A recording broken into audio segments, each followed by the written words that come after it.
class, and in this class we discuss about the numerical based on electric field. So before starting at this section, firstly I want to introduce about me again. This is a Vaishnavi online classes physics by Saurabh Sharma. If you have a more doubts based on the numerical section or concept, so please ping my WhatsApp number. This is 8858980568, and also write in a comment box. The one important thing is here, please see all lectures based on this session. Okay, so firstly this session is at two sections. One is a numerical section part 1 and other one is a numerical section part 2. In this section I want to discuss about 10 numericals, which is totally based on the electric field. Okay, so firstly, before starting this session, I want to introduce about all electric field strength due to a uniformly charged bodies. So let us see. Number one is some important formula of electric field. So the electric field due to a rod, its general point is Cx, x is in x direction. This is k lambda over r cos theta 2 minus cos theta 1, and Ey is k lambda over r sin theta 1 plus sin theta 2.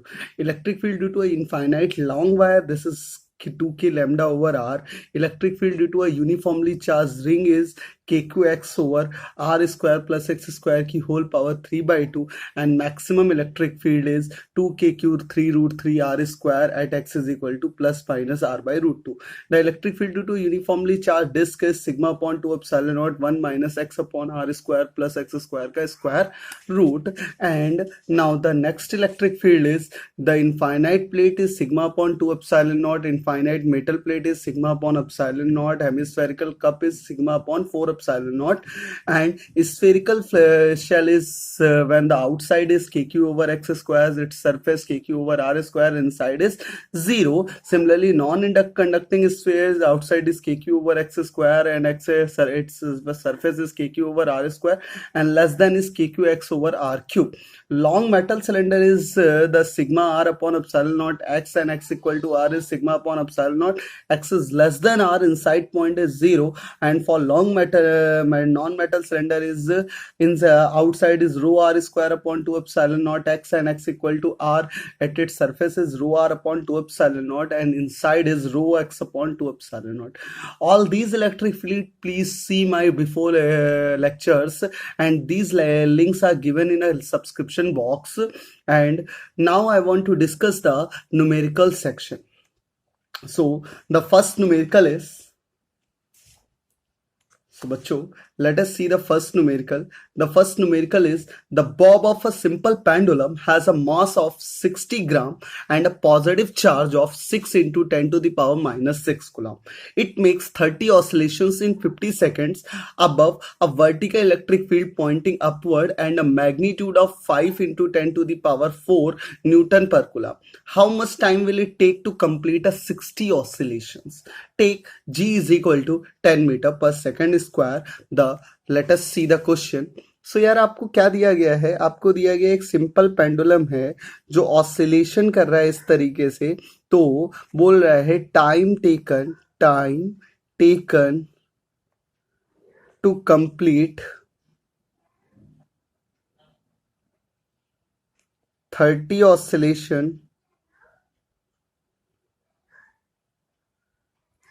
is 50 second. Okay, so अब time period क्या हो जाएगा? तो time period क्या होता है? Time period of simple pendulum.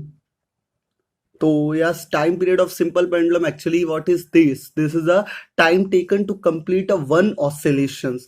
So this is 5/3 second. So यहाँ से मेरे को एक बात पता है, as we know that the time period formula is 2 pi under root over L by G is equal to 5/3, squaring on both sides. So this is 4 pi square L by G is equal to 25/9. This is equation number 1. After solving, the value of L is 25/9 into G upon 4 pi R square. Now the electric field is switched down. So now electric field is switched on.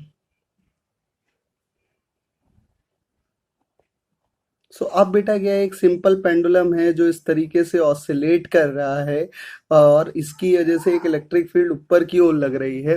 तो मैं एक बात कहूंगा कि इस पे charge Q है तो ऊपर की ओर एक फोर्स लग रहा होगा क्यू ई और नीचे की ओर लग रहा होगा M G.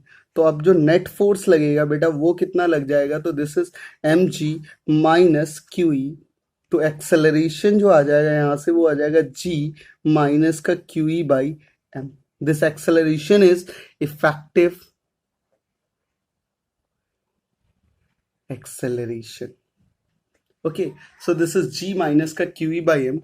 So put the value of g and qe. So this is g is 10 minus q is in this equation, these questions, the q is 6 into 10 to the power minus 6 coulomb. So this is 6 into 10 to the power minus 6 into electric field is 5 into 10 to the power 4 divided by the mass is 60 gram. So this is 60 into 10 to the power minus 3.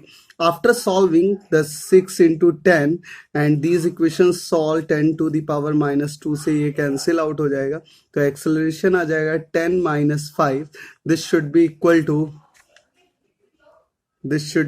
to 5 meter per second square. Acceleration आ गया. So new time period is this is 2 pi square root of L by 5. Okay, so square on both sides, this is t square nu is equal to 4 pi square into L by 5. The value of L is 25 by 9 g upon 4 pi r square. So put in here, this is t square nu is equal to 4 pi square by 5 into 25 by 9 into g by 4 pi square. तो 4 pi square से 4 pi square cancel, 5 से ये g cancel तो 2 आ जाएगा. तो t new जो यहाँ से आ गया बेटा वो आ गया 5 by 3 root 2. So the new time period is 5 by 3 root 2. So time taken to complete a one oscillation in the presence of electric field is a 5 by 3 root 2. Now time taken to complete 60 oscillation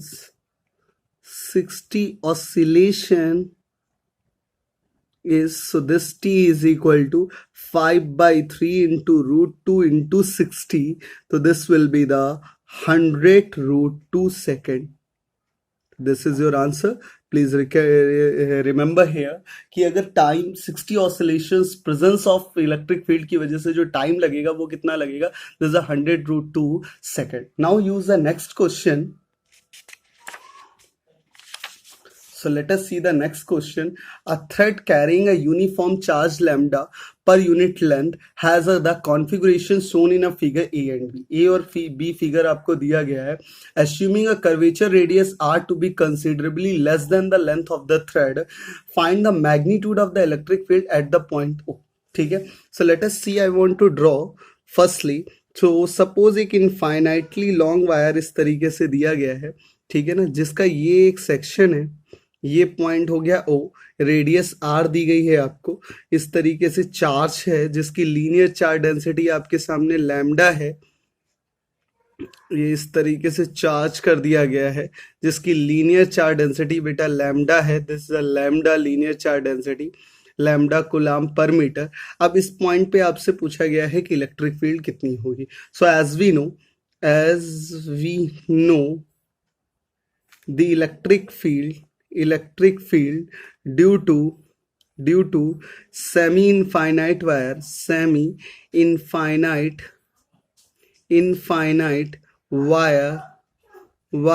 is E is equal to root 2 k lambda over r. And in the for this wire, this section की वजह से बेटा electric field जो होती है वो इस direction में होती है, एंड इस सेक्शन की वजह से जो इलेक्ट्रिक फील्ड होगी तो दिस इज ई, एंड इसकी वजह से भी जो इलेक्ट्रिक फील्ड होगी ये इधर की तरफ हो गई, तो these electric field are vanish out. Now for circular arc जो इलेक्ट्रिक फील्ड ई नॉट होती है वो कितनी होती है, तो this is 2 k q over theta r square into sin theta by 2। तो ये एक ट्रायंगल, एक स्क्वायर बना, एक आर्क बना है जिसका एंगल कितना है, पाई बाई 2 है। So put the value of theta in here and Q को हम लैम्डा के फॉर्म में लिख देते हैं। तो यहाँ से ई नॉट आ जाएगा आपके पास बेटा 2 के, Q is a lambda into length of this arc, so this is lambda into pi by 2r divided by, this is theta is again pi by 2 r square, and this will be the sine pi by 4। now as we know lambda by pi by 2 से pi by 2 cancel, एक r से एक r cancel, so e बराबर आ जाएगा 2k lambda over r into sine pi by root 2, 4 is 1 by root 2, तो this is root 2, तो e not यहाँ से आ गया बेटा root 2 k lambda over r। So this is the direction of this electric field is E naught। So now the net electric field is net electric field। So ये E से balance out हो जाएगा, तो net electric field किसके बराबर हो जाएगी, E naught के, that is means root 2 k lambda over r। This is your answer। Now let us see the second part of this question। तो the second part is such like this, एक U shape आपको दिया गया है, इस तरीके से मैं ड्रॉ कर लेता हूं। ओके, एक यू शेप है जिसका ये सेंटर है, ठीक है ना। आपको इस सेंटर पे इलेक्ट्रिक फील्ड पूछी गई है, तो फिर से इस क्वेश्चन को देखते हैं, ठीक है ना। तो इसको जैसे चार्ज कर दिया गया है,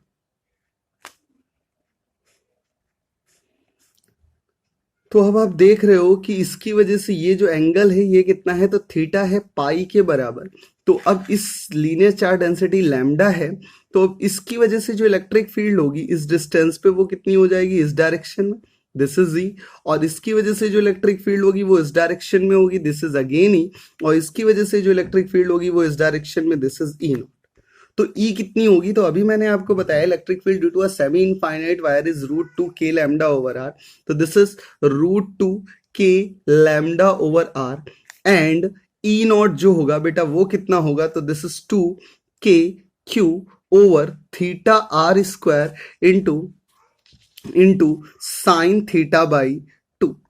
सो ई नॉट को हम बहुत अच्छे से कैलकुलेट कर लेते हैं। तो E naught is equal to 2k into theta is pi r square into q is lambda into pi r into sine pi by 2। तो एज वी नो कि यार पाई से पाई कैंसिल, एक आर से एक आर कैंसिल आउट हो जाएगा, तो यहाँ पे आ जाएगा 2k lambda over r into sine pi by 2 is 1।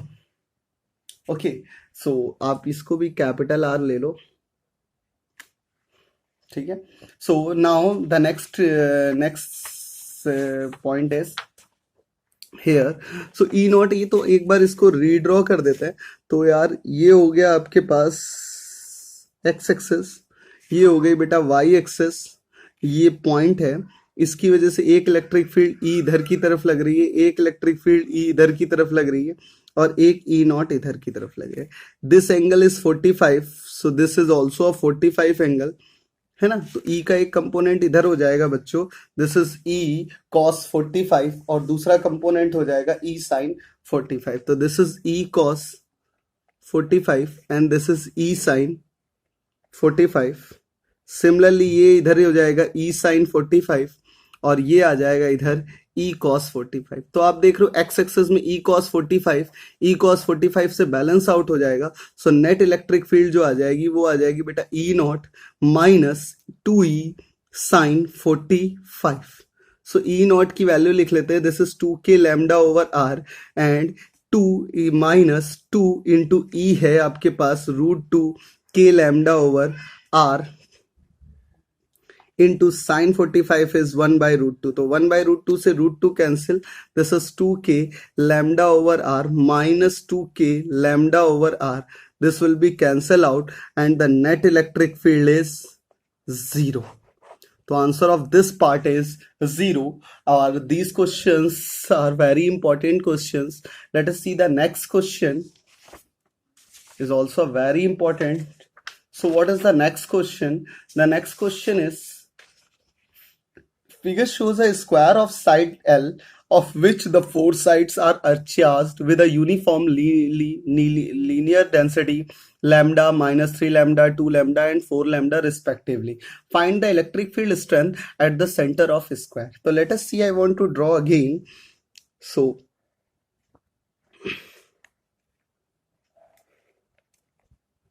this is a square and this wire is charged positively with a linear charge density lambda, and this rod is charged with a linear charge density minus 3 lambda, and this is charged by a charge density plus 2 lambda, and this is charged by also positively with a linear charge density 4 lambda. For better clarification, I want to use an X pen, different color. So this is a center and this distance is say L by 2, and this angle is 45 degree, and this is also a angle 45 degree. This 45 and this is also a 45 degree. Similarly, this is also cut by 45 45. This is also 45 45 and this is also 45 45.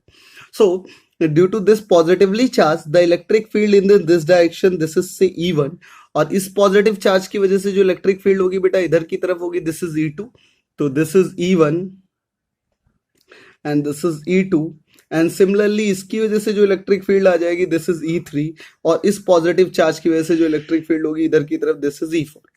Now net electric field कितनी आ जाएगी? So net electric field we can say that the E2 minus E1 i cap plus E3 plus E4 j cap. Okay, so अब हमें एक एक value निकालने लिए, उसके लिए हम बता रहे हैं आपको, as we know electric field due to charged wire, this is Ex जो आता था बेटा कितना आता था, this is 2k lambda over r into sine theta 1 minus sine theta 2. I am sorry, this is EY, actually EY होता था sine theta 1 plus sine theta 2, and Ex जो आता था वो आता था बेटा 2k lambda over r into cos theta 1 minus cos theta 2. So as we know यहाँ थीटा जो है वो 45 डिग्री है, theta 1 and theta 2 both are same, this is 45 degree, so k lambda over r, I am sorry, this is k lambda over r. तो आप बड़ी आसानी से क्या कर सकते हो कि थीटा 1 और थीटा 2 इसमें पुट करोगे तो आपको पता है Ex जो हो जाएगा वो क्या हो जाएगा, 0 हो जाएगा, बिकॉज बोथ आर इस एंगल सेम, तो Ey निकल के आएगा. सो Ey कितना निकल के आता है, तो Ey जो निकल के आएगा बेटा वो निकल के आएगा k lambda over r into 2 sine 45, and sine 45 कितना होता है, this is k lambda over r into 2 root 2. Okay, तो ये Ey आ गया. अब Ey में अगर रूट 2 आ गया तो हम बड़ी आसानी से बोल सकते हैं यार कि E1 जो होगा वो कितना होगा, तो root 2 k lambda over L by 2, तो this is 2 root 2 k lambda over L. और इसी तरीके से अगर E2 निकालेंगे तो E2 कितना आएगा, तो E2 आएगा root 2 into k 2 lambda over L by 2, तो दिस इज 2 2 जा 4 root 2 k lambda over L. Similarly अगर E3 निकालेंगे तो E3 कितना आएगा, तो this is root 2 k into 3 lambda over L by 2, तो this is 6, this is equal to 6 root 2 k lambda over L. Similarly अगर E4 की बात करेंगे एंड E4 तो E4 जो बेटा आपके पास आएगा वो कितना आएगा, तो this is root 2 k into 4 lambda by L by 2, तो this is 8 k 8 root 2 k lambda over L. Now the net electric field is, तो आपको देखो E2 माइनस E1, मतलब E2 माइनस E1 करेंगे तो 4 में से 2 जाएगा तो कितना बचेगा बेटा, 2 root 2 k lambda over L i cap, and E3 plus E4 j cap, तो प्लस का 8 plus 6 14 root 2 k lambda over L j cap. तो this is your answer. Okay, the next question of this exercise is an inclined plane making an angle 30 degree with the horizontal is placed in a uniform electric field E is equal to 100 volt per meter as shown in a figure. A small block of mass 1 kg and charge 0.01 coulomb is allowed to slide down from rest from a height h is equal to 1 meter. If the coefficient of friction is 0.2, find the time it will the block to reach the bottom of inclined plane. This is a figure. यहाँ पर बेटा क्या है, एक block है जिसका मास m है, charge q दिया गया है. अगर इससे h हाइट पर से रिलीज किया जाता है due to the presence of electric field, तो how much amount of time taken to reach the its bottom. So let us see the solution of this question. So for solution, I want to redraw this situation. So this is a rough inclined plane with an inclination angle 30 degree and this is a mass m. Okay, ये एक मास m है जिस पे charge q है and the horizontal electric field is present. This is say E. Now this height is h. So if this is so, the how much amount of the force is acting in this direction? So let us see. One is acting in this direction. This is mg sine theta, and other one is acting in this direction. This is mg cos theta. Similarly, the normal is acting here, and due to this present of this forces, the one force is acting here. This is QE. Due to this angle theta, so this angle is also theta. So one component is here, it is acting QE cos theta, and other one is acting in this direction. This is QE sine theta. And due to this acceleration, this is accelerate of one forces. This friction force is acting due to the rough surface. So now draw the ABD. Draw free body diagram. If you want to draw the free body diagram, so this is the free body, this is a plane, and in this plane the angle is 30 degree, and there's a point mass treated as a point mass. The one is acting in this direction. This is mg sine theta, this is sine 30, and there is a normal and one forces is acting here. This is mg cos 30 plus QE sine 30. Similarly, in this direction, the two forces is act. One is QE cos 30 and other one is act. This is FR. Now, this body is accelerated in this direction with an acceleration A. So draw the equations. Write the equation. One is normal equal to mg cos 30 plus QE sine 30. Okay, and write the equation of motion. So the equation of motion is equation of motion beta क्या होगा? So let us see the normal. This is mg sine theta sine 30 minus this is QE cos 30 minus F friction force is equal to mass into acceleration. Let's put the value of friction. This is mg sine 30 minus QE cos 30 minus mu into n is equal to mass into acceleration. Now the normal is mg cos 30 plus QE cos sine 30 is put in here. So this is mg sine 30 minus QE cos 30 minus mu mg cos 30 and minus mu QE sine 30 is equal to mass into acceleration.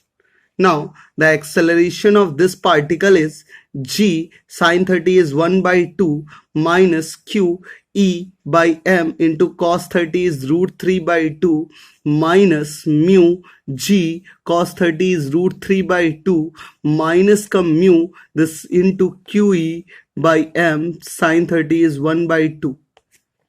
Now you can very easily solve this equations and got the answer. This G is 10 by 2 is 5 minus the charge is given in this equations. The charge is 0.01 coulomb, electric field is 100 volt per meter, and friction coefficient is 0.2. So put in here, and mass is 1 kg. The charge is 0.01 into 100 upon 1. Root 3 is 1.73 divided by 2 minus this is 0.2 into 10 by 2 into 1.73 minus 0.2 into Q is 0.01 into 100 divided by this is 2 into 1. Now put these values. This is 100 से ये cancel out हो गया बेटा, 2 से ये 2 cancel out, 10 cancel out हो गया, तो और ये 2 से ये 2, 100 से 100, this is again 0.1.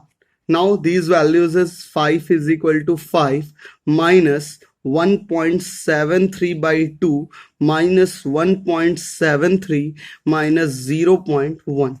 The value is, this is 5 minus 1.73 into 3 by 2 minus का 0.1. After solving, the value is 2.36 metre पर सेकेंड स्क्वायर. जब ये एक्सेलरेशन आपके पास निकल आएगा, so the distance as we know s is equal to half of at square, and then the time is under root over 2s by a.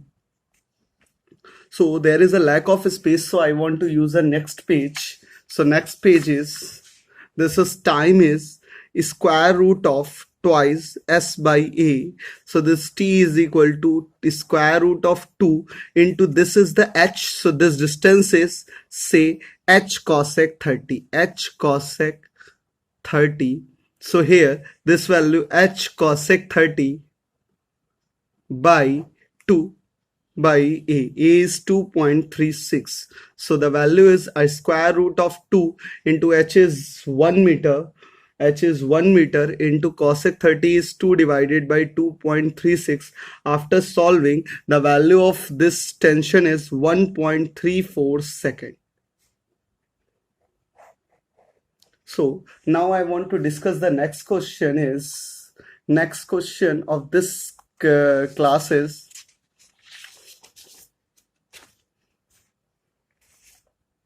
so the next question is, an infinite non-conducting sheet having a charge density sigma has a hole of radius r in it. An electron is released from a point P on the axis of the hole at a distance r root 3r from the center. Find the speed with which it crossed the plane of the sheet. So let us see, I draw the question again. So this is an infinite sheet. एक infinite sheet दी गई है जिसको इस तरीके से charge कर दिया गया है. इस पे एक सर्कुलर एपरेचर, मतलब सर्कुलर सेक्शन इसका कट कर लिया गया है, जिसकी रेडियस है बेटा r. ओके, इससे क्या है, इससे 3r रूट 3r डिस्टेंस पर एक पॉइंट P लिया गया है और इसकी सरफेस चार्ज डेंसिटी सिग्मा. इस पर एक इलेक्ट्रॉन यहां से रिलीज किया जाता है, तो वो पूछ रहा है कि जब इसके सेंटर को क्रॉस करेगा तो उसकी स्पीड क्या होगी. So let us see. Firstly, electric field due to infinite sheet is electric, तो E1 ले लेते हैं. E1 कितना हो जाएगा, this is sigma upon 2 epsilon naught. And electric field due to circular disk is, this is E2 is sigma upon 2 epsilon naught into 1 minus x upon under root over r square plus x square. Due to this cut section, the net electric field is this E net is equal to E1 minus E2. So put in this section, this is E1, the net electric field is, E1 is sigma upon 2 epsilon naught minus sigma upon 2 epsilon naught into 1 minus x upon under root over r square plus x square. So the value आप देखोगे तो sigma upon 2 epsilon naught minus sigma upon 2 epsilon naught plus sigma upon 2 epsilon naught into x upon under root over r square plus x square. Let us see these values are cut. The answer is sigma upon 2 epsilon naught x upon under root over r square plus x square. This is a net electric field. Now force acts on electron is, this is F net is equal to QE. This is equal to E into E. So F net is equal to mass into acceleration. So acceleration of electron is, this is A equal to E by M. So this is equal to sigma E upon 2 epsilon naught into x upon under root over r square plus x square. So if acceleration is a function of position, so we can say that, as we know, A equal to v dv over dx is equal to sigma E upon 2 epsilon naught into x upon under root over r square plus x square. So now it is use a cross multiplication. So v dv is equal to sigma upon 2 epsilon naught into E into x upon under root over r square plus x square. Now we use a simple integration into dx. Now we want to integrate this part. So if you want to integrating on both sides, so this from x equal to 0, the velocity is, x equal to root 3r.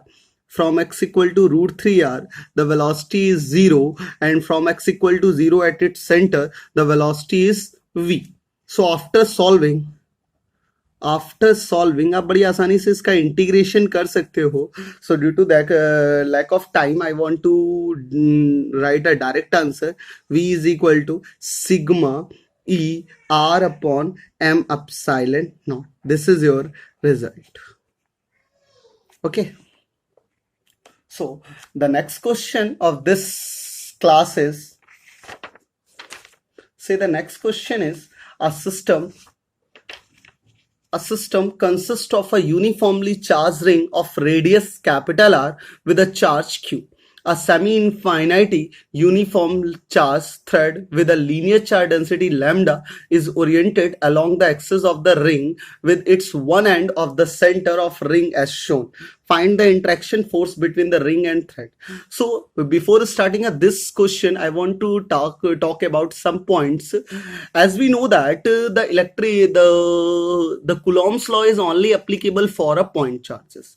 There is no any direct method to evaluate the force between the two charged bodies.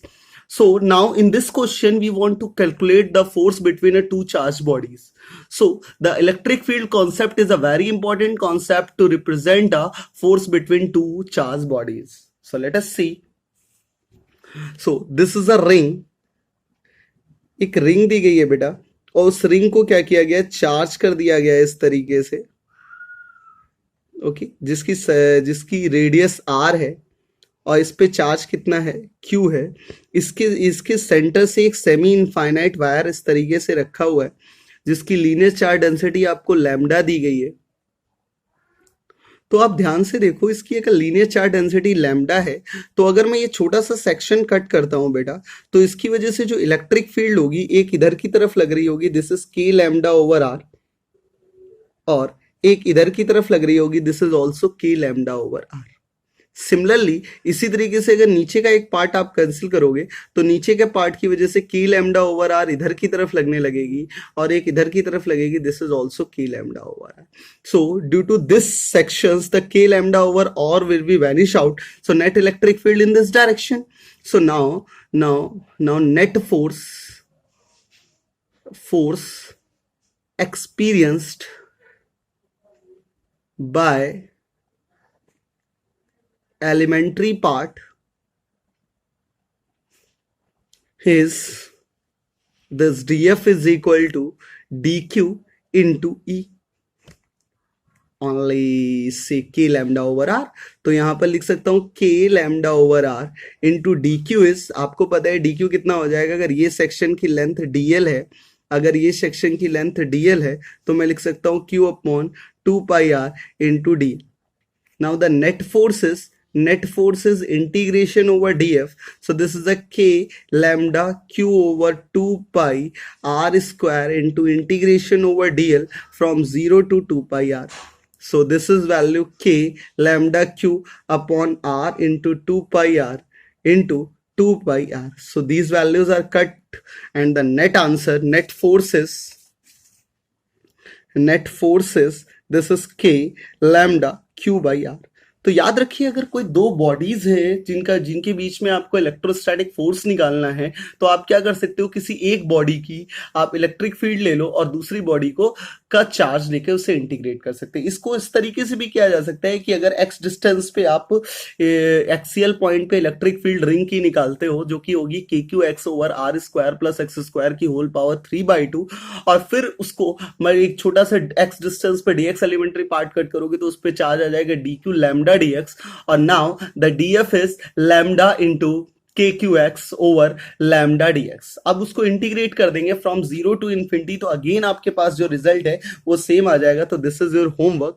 क्या करना है आपको solve करना है, तो क्या solve करना है, एक्स डिस्टेंस पे ये मान लीजिए रिंग है और ये आपका इनफाइनाइट वायर है, अगर इससे एक्स डिस्टेंस पर एक एलिमेंट्री सेक्शन कट करते हैं डीएक्स थिकनेस का, तो उस डीएक्स थिकनेस पे जो चार्ज होगा वो डी क्यू आ जाएगा, this is lambda into d x. Okay, अब इसके दूरी पर जो इलेक्ट्रिक फील्ड होगी वो कितनी होगी, so E is equal to आ जाएगा k q x over r square plus x square की होल पावर 3/2, और डी एफ जो आ जाएगा वो आ जाएगा लैम्डा के Q x upon r square plus x square की whole power 3/2 into dx. Now the net force is integration over lambda k q x dx upon r square plus x square की whole power 3/2 from 0 to infinity. अब आप इसको integrate करोगे 0 to infinity, तो आपके पास result आपकी आंखों के सामने सेम यही लिख कर आएगा जो आपके पास है। ठीक है, now I want to use a next question. So the next question is a simple pendulum with a bob of mass m and string length L is suspended from a point as shown. Bob is given a charge q. If horizontal electric field is switched on in the region with the strength E, find the angle made by the string of pendulum in its equilibrium position. तो question क्या कह रहा है यार, question ये कह रहा है, ये एक सिंपल पेंडुलम था जो अपने इस तरीके से अपने मेन पोजीशन पे रखा था। जैसे ही यहाँ पर इलेक्ट्रिक फील्ड स्विच ऑन किया गया, इस पे चार्ज क्यू था, तो ये एक फोर्स लगने लगा और ये डिफ्लेक्ट होने लगा। जैसे ही ये किसी एंगल थीटा पर पहुंचा तो इट्स बिकम इन इक्विलिब्रियम। तो नीचे की ओर क्या लगने लगेगा बेटा, mg, और इधर की ओर कितना लगने लगेगा, qe, और इधर एक टेंशन t एक्ट हो जाएगा। सो अगर दिस एंगल इज थीटा तो this angle is also theta, so this is tension t, this angle is theta, this one is a QE, and this is mg, and the one component is t cos theta and other component is t sin theta. So एक equation बन गई t sin theta is equal to QE, और एक दूसरी equation बन गई t cos theta is equal to mg. First equation is t sin theta equal to QE and second equation is t cos theta equal to mg. अगर मैं दोनों equations को divide कर दूं, equation 1 divided by equation 2, so let us see that tan theta is QE by mg and theta is equal to, and for theta is equal to tan inverse QE by mg. Okay, so let us see the next question of this class is,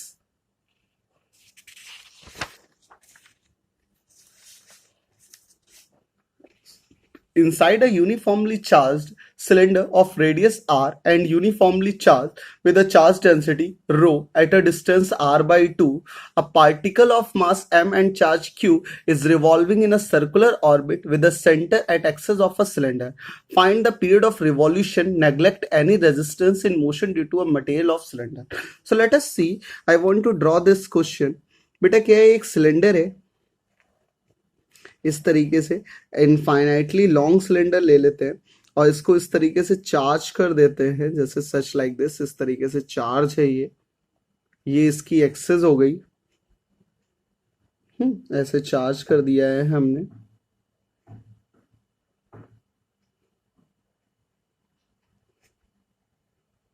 okay, such like this. So if this is the radius is r, इससे क्या बोला है, इससे r/2 radius पर, r/2 radius पर electron है, एक charge है q जो रिवॉल्व कर रहे हैं। ठीक है ना, अगर ये रिवॉल्व कर रहे हैं तो इसका इधर से टॉप व्यू मैं दिखा देता हूँ। सब क्या हो रहा है, ये इस तरीके से चार्ज होगा जो r/2 रेडियस पर, r/2 रेडियस पर ये एक इस तरीके से चार्ज होगी। ये टॉप व्यू हो गया, अगर इधर से व्यू करके देखेंगे हम। सो ये r/2 रेडियस, ये r हो गया, इस पे एक इलेक्ट्रॉन इस तरीके से रिवॉल्व हो रहा है। तो आपसे पूछ रहे हैं कि इसका टाइम पीरियड क्या होगा। तो सबसे पहले आपको पता होना चाहिए कि इनसाइड इलेक्ट्रिक फील्ड क्या होती है। So as we know inside electric field strength of cylinder is, this E is equal to rho x upon 2 epsilon naught. So if this is a rho x upon 2 epsilon, so at x is equal to r/2, the electric field is rho r/4 epsilon naught. So this is the electric field. To do this electric field, the one we can say that this presence of charge is feel a force QE. So this QE force is balanced with the centripetal forces. So we can say that the mv square over r is r/2 is equal to, this is rho r upon 4 epsilon naught. Okay, so let us see, यहां पर बेटा क्या लिख सकते हैं, this is v square is equal to, this is rho r square upon 8 m epsilon naught. Okay, so v is equal to बेटा बन जाता है r square by 4 into omega square, because क्योंकि v इक्वल टू होता है r omega. So this is r/2 omega into r square by omega is equal to rho r square upon 8 m epsilon naught. So this will be the 4 2 is 8, r square से r square cancel, so omega is equal to under root over rho upon 2m epsilon naught. Actually this is the QE, so Q साथ में multiply करना था, तो this is a Q rho. Now as we know t is equal to 2 pi by omega, तो here the time period is 2 pi under root over 2m epsilon naught divided by Q रो. सो यहां से time period बेटा आ जाएगा, this is 2 pi under root over 2m epsilon naught divided by Q rho. So such a easy question you can very easily solve with the concept of centripetal forces. But the next question is such a very good question and based on the previous numerical sections, जो हमने Coulomb's law में numerical section discuss किया था, उसी पे based एक question लिया गया है. So देखते हैं क्या है. A ring of radius 0.1 meter is made of a thin metallic wire of area of cross section 10 to the power minus 6 meter square. The ring has a uniform charge of pi coulomb. Find the change in radius of a ring when a charge of 10 to the power minus 8 coulomb is placed at the center of the ring, given that Young's modulus of metal is 2 into 10 to the power 11 Newton per meter square. So मैं एक बार आपको और remember करा देता हूँ. क्या था, एक इलेक्ट्रिक फील्ड इस तरीके से एक रिंग थी जिसको चार्ज किया गया था, जिस पे मान लीजिए इस पर चार्ज Q था, रेडियस इसकी R थी और सेंटर पे एक चार्ज स्मॉल q रखा. तो मैंने सबसे पहले क्या, एक छोटा सा सेक्शन कट किया था इस तरीके से आपको 2d थीटा एंगल का, जिसका मैं अलग से एक सेक्शन बना के दिखा रहा हूं. ये आपको 2d थीटा एंगल का एक सेक्शन कट किया था. ओके, सो अगर आपको देखना है तो मैंने अपने डिस्क्रिप्शन बॉक्स में इसका लिंक डाला हुआ है अपने प्रीवियस वीडियो का, जिसमें आप अच्छे से देख सकते हो. तो this is 2d theta angle और ये चार्ज हो गया, जिसपे चार्ज dq हो गया और यहाँ पर चार्ज q प्रेजेंट है, जिसकी वजह से एक इलेक्ट्रोस्टैटिक फोर्स df लग रहा था इधर की तरफ, जो इधर टेंशन T इधर जनरेट हुआ था, एक टेंशन T इधर जनरेट हुआ था। इस 2 डी थीटा की वजह से ये डी थीटा एंगल था, इधर के कंपोनेंट किया गया था T cos d थीटा और एक इधर किया गया था this is T sin d theta. Similarly इस T की वजह से एक कंपोनेंट इधर था this is T cos d theta और एक इधर बेटा था T sin d theta. So मैंने बोला था T cos d theta T cos d theta से बैलेंस आउट हो गए थे, तो net electric field net force आ गया था 2T sin d थीटा, जिसको बैलेंस कर दिया था इलेक्ट्रोस्टैटिक फोर्स dF से। ओके, नाउ इसको हम लिख सकते हैं बड़ी आसानी से, the two if d theta is very small तो sine d theta is approximate d theta, तो this is 2D theta is equal to DF। और DF को हम क्या लिख सकते हैं, तो मैं आपको यहां दिखाता हूं। DF जो है वो आ जाएगा K Q into DQ over R square. So the DF is K Q R square into DQ को अगर हम लिखते हैं तो this is 2Q upon 2 pi R इंटू R D theta. So R से R कैंसिल आउट होता है और यहाँ पर इक्वेशन बन जाती है this T into 2D theta is equal to K Q over 2 pi R square into D theta. So R D theta से D थीटा कैंसिल आउट हो गया। Now this is R into 2D theta, तो this is the into 2, तो एक 2 से 2 भी cancel out हो गया, तो यहां से टेंशन आपके पास निकल के आ जाएगा this is T is equal to K Q over 2 pi R square. Okay, now this is the tension, और ये टेंशन अगर निकल के आ गया हमारे पास, तो अब हम क्या कर सकते हैं, ये टेंशन इसके क्रॉस सेक्शन एरिया में निकल रहा है, तो स्ट्रेस जो होगी बेटा, स्ट्रेस वो कितना होता है, फोर्स पर यूनिट एरिया, तो this is K Q over 2 pi R square into इसका एरिया आपको दिया गया, दिस इज 1/A। ओके, और स्ट्रेन को हम लिख सकते हैं strain in radius, this is delta R over R. So as we know, Young's modulus is equal to stress over strain. So यहां पर बड़ी आसानी से Young's modulus बराबर क्या आ जाएगा, this is stress is K Q over 2 pi A R square divided by delta R over R. So यहां से delta R over R is equal to आता है आपके पास K Q over 2 pi A R square. So delta R is equal to 1 upon 4 pi epsilon naught into Q over into R. यहाँ पर capital R लिख देता हूँ, यहाँ भी capital R. So this is 2 pi A R square.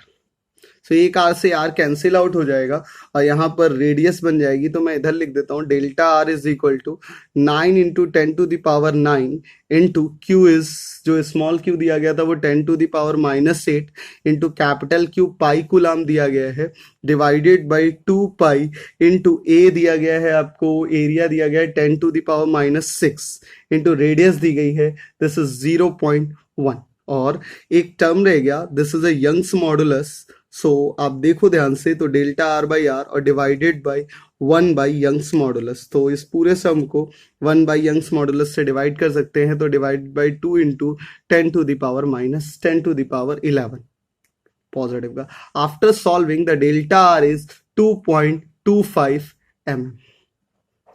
आप ये सारी वैल्यू सॉल्व करोगे, न्यूमेरिकल्स रखोगे, तो आपके पास रिजल्ट आ जाएगा 2 into 10 to the power 11। Now use the next question in this class. So the next question is, two small identical balls lying on a horizontal plane are connected by an ideal spring. One ball is fixed at a point O and other is free. The balls are given equal charge as result of which the spring length increases 2 times. Determine the change in frequency of the system due to charging of balls. Let us see. बेटा क्या हुआ है, एक ball ये है और दूसरी ball ये है, दोनों को इस तरीके से कनेक्ट कर दिया गया है एक स्प्रिंग से, ये इसकी स्प्रिंग की नेचुरल लेंथ है। One ball is fixed and other ball is moving like a SHM, तो इसका जो ओमेगा आ जाएगा, नेचुरल ओमेगा नॉट, वो आ जाएगा under root over m/k। Okay, so this is under root m by k. Now अब क्या किया गया, इन पे चार्ज प्रेजेंट कर दिया गया, तो जैसे ही इस पे चार्ज आया इन पे रिपल्सिव फोर्सेस लगने लगेगा, तो रिपल्सिव फोर्स लगने की वजह से ये अपने इस पोजीशन पे ना होकर क्या हो जाती है, अगर इनके बीच का सेपरेशन से एल था तो अब एल ना होकर कितना हो गया, से 2l हो गया, और ये चार्ज क्यू इधर चार्ज क्यू होने की वजह से ये सेपरेशन हो जाता है 2l। अब जब ये स्प्रिंग लगी हुई है तो स्प्रिंग भी क्या हो जाएगी बेटा, एक्सटेंड होगी, एक्सटेंड होगी तो ये एक फोर्स फील करेगी KL, और जिसकी वजह से यहां पर एक इलेक्ट्रोस्टैटिक फोर्स इधर की तरफ लगेगा, दिस इज F। तो we can say that in equilibrium F is equal to KL। So F is 1 upon 4 pi epsilon naught Q square over 4L square is equal to KL। This is equation number 1। अब ये इसकी mean position है, इसकी mean position से अगर इसको slightly displace कर दिया जाए, अगर इसकी मीन पोजीशन से इसको स्लाइटली डिस्प्लेस किया जाए से x, so it's perform a simple harmonic motion। So let us see after slightly displaced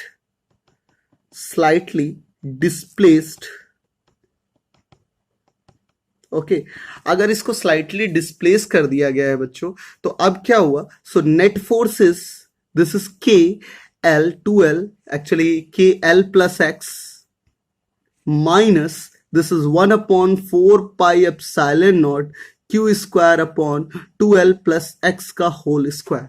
सो यहां पर हम लिख सकते हैं के l plus k x minus 1 upon 4 pi epsilon not Q square over 4l square into 1 plus x by 2l की whole power -2। हमने क्या किया, इससे 2l कॉमन कर लिया तो बाहर कितना आ गया, इतना आ गया। So net force is equal to k l plus k x minus q square upon 4 pi epsilon naught into 4l square, और ये क्या लगा सकते हैं, because x is much less than 2l, तो we use a first impression, this is x by l। Now the net force is KL plus KX minus Q square upon 4 pi epsilon naught into 4L square and minus plus, this is Q square X upon 4 pi epsilon naught into 4L cube।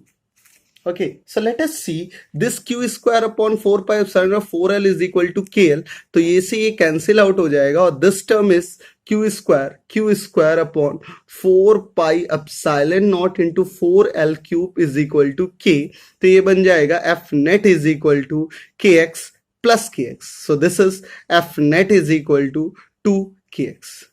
So there is a lack of space, so I want to use the next page for better clarification। So this kx is 2, f net is 2kx, f net is 2kx। so now the net force is equal to mass into acceleration is equal to 2kx। now the acceleration is 2k by m into x। so the as we know the equation of SHM is omega square x, so omega is equal to √2 into root k by m, as the natural frequency is omega naught is equal to √2, omega naught is equal to under root m by k, so omega is equal to √2 omega naught। this is the answer। तो change in frequency कितना आ जाएगा, this is the √2 omega naught। now I want to discuss about the next question। the next question is, two mutually perpendicular long straight conductor carrying a uniformly distributed charge of linear charge density λ1 and λ2 are positioned at a distance a from each other। Find the interaction force between the rods। so I want to draw this situation। so one rod is in here, suppose I like this, this is the λ1, okay,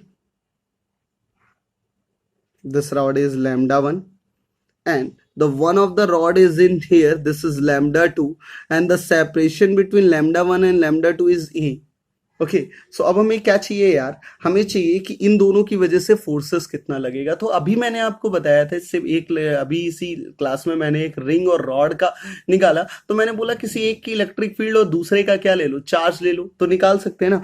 तो अगर मैं इससे y दूरी पर एक छोटा सा dy elementary section cut करूं, तो उस dy एलिमेंट्री सेक्शन की वजह से जो इस पे फोर्स लगेगा, तो वो किधर की तरफ लगेगा, इधर की तरफ लगेगा। This is df।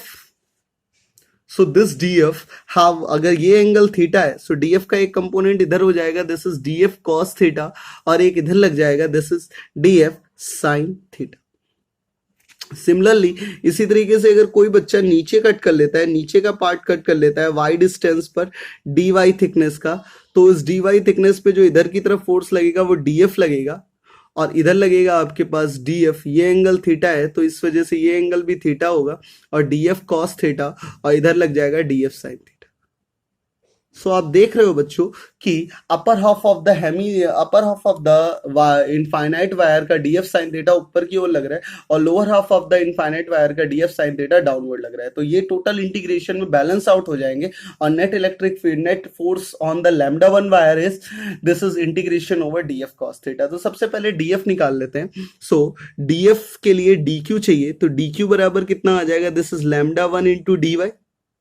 And electric field कितनी होगी, electric field due to lambda two wire, this is E is equal to 2k lambda two upon under root over r square plus y square, actually a square plus y square, because ये distance हो जाएगी under root over a square plus y square.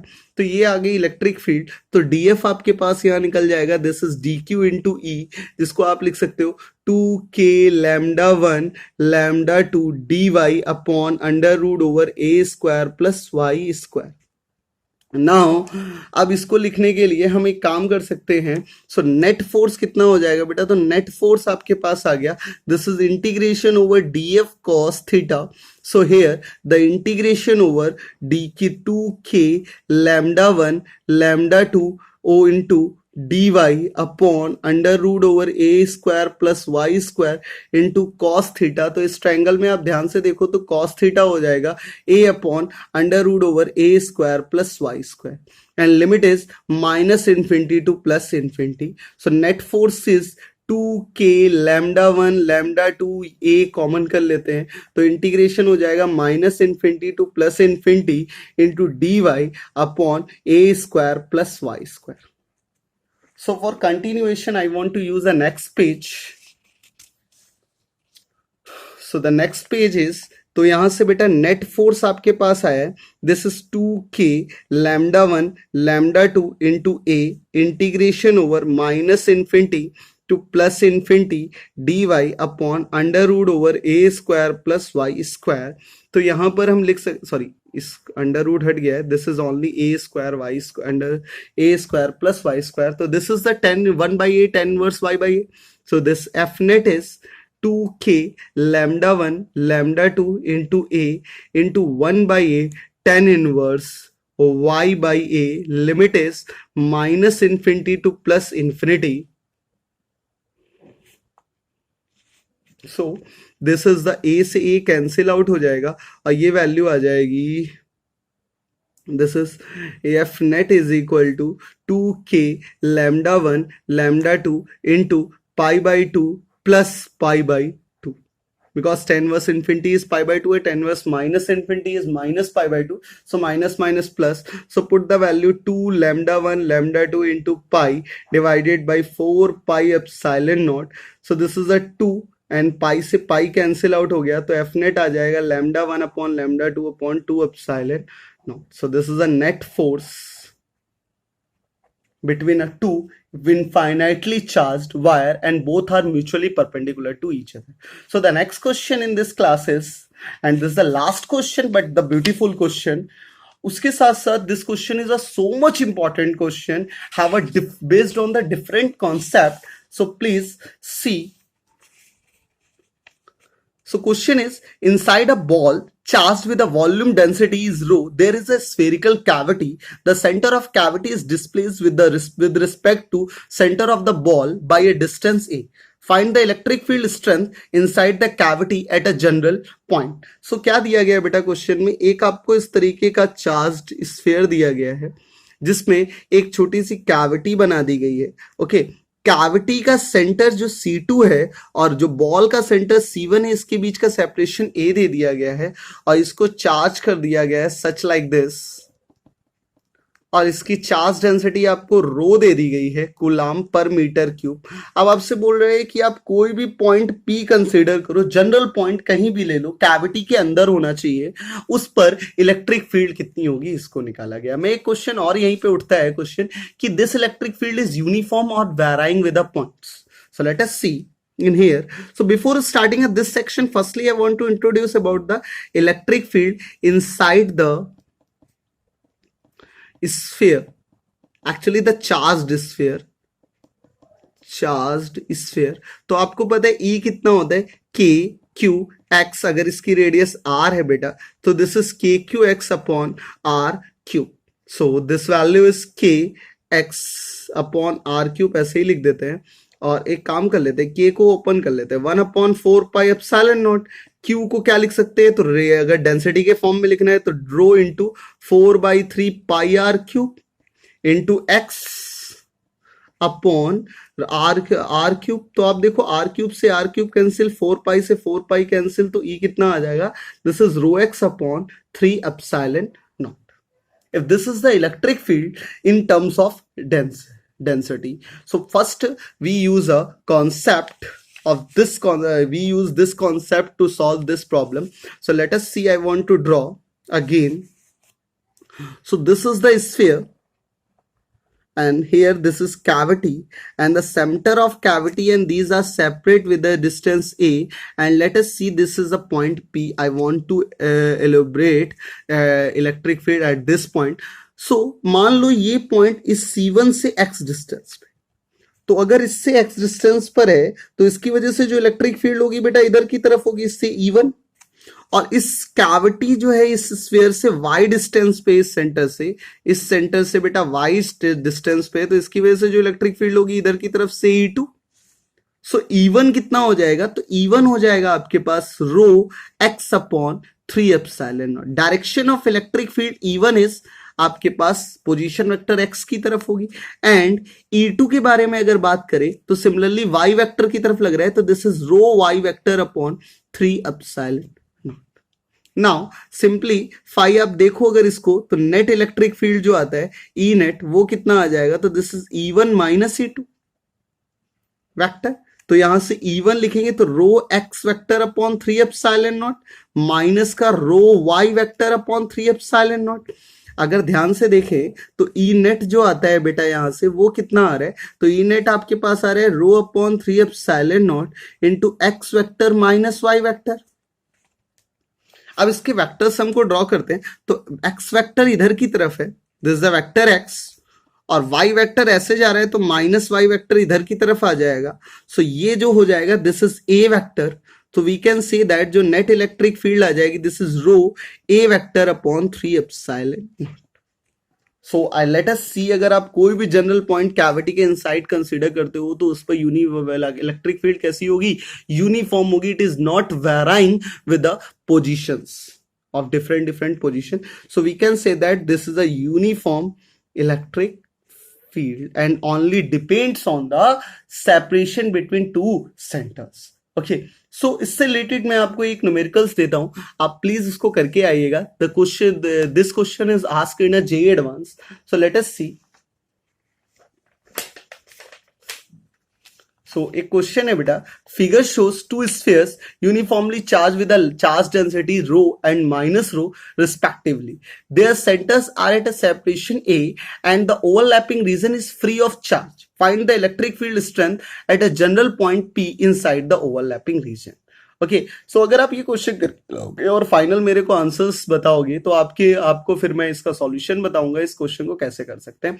और next lecture में हम देखेंगे कि numerical section part 2 कैसा है। और मैं आपको बोल रहा हूं this next lecture is a very important lecture for those student who are seriously prepare for JEE advance. Okay, so please keep it up and good night. Bye bye. See you.